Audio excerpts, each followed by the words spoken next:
Danni ingenti provocati da meno di mezz'ora di pioggia fortissima e grandine. La campagna di Borgo Veneto è stata flagellata dal violento acquazzone che ieri si è abbattuto nella zona del Montagnanese. Gli allagamenti hanno interessato i campi di mais, soia e tabacco in piena fase di fioritura. Si stimano perdite del 25%. Il sindaco di Borgo Veneto ha chiesto lo stato di calamità.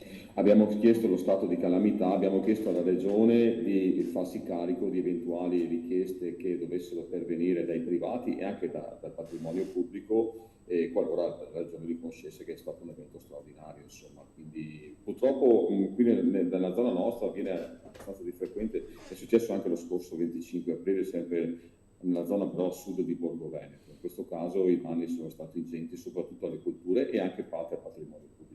I danni si sono concentrati lungo l'asta del fiume Frassine, quella già interessata dall'alluvione del 2010. Ad aprile i temporali avevano già messo a dura prova le colture. Stiamo proprio in questo momento, in queste ore con gli uffici, ci stiamo un attimo interagendo anche con le associazioni di categoria, che ovviamente sono quelle che sul territorio rappresentano la maggior parte degli agricoltori, diciamo, che si adoperano per rendere viva la cultura nel nostro territorio.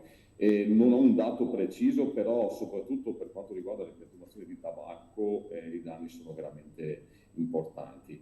Mentre la soia potrebbe magari nelle prossime settimane riprendere, ma il tabacco ed è un'area molto estesa. La pioggia e la grandine hanno danneggiato alcuni lampioni e centraline elettriche del paese. Nel giardino della scuola dell'infanzia sono caduti alcuni rami che hanno strappato i fili dell'Enel, lasciando la scuola dell'infanzia senza corrente.